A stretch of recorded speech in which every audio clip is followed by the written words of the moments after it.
You are not a man. You can pretend to be a man, and that's okay. That's perfectly fine. Live your life and tell me what a man is.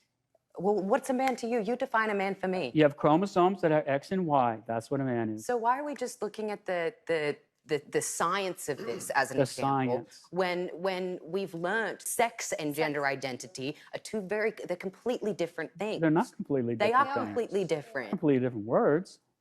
Sex is what you're born with, the sexual reproductive organs you have. Gender is what you identify with. They're completely Well, I don't different accept things. that distinction. You have to argue for it. You're just giving a conclusion. You're just making it up.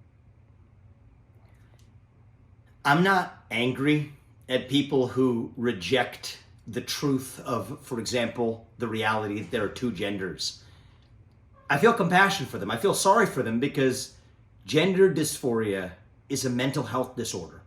These people need help. And I don't think we're doing them any favors by elevating them into societal heroes by celebrating their confusion. That is not compassion. That is cruelty. It is just a hard fact.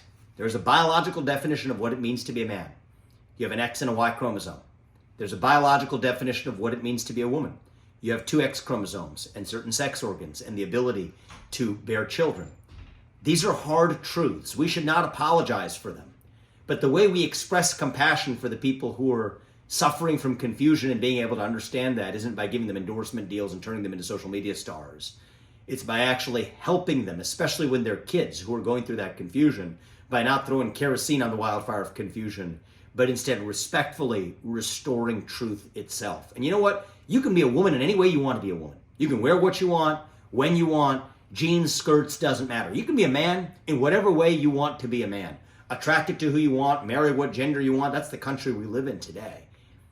But to say that the rest of society has to change their definitions of language, of what words mean in a language, have to stand by as we indoctrinate the next generation of our kids with certain sets of ideals, that's not freedom, that's oppression.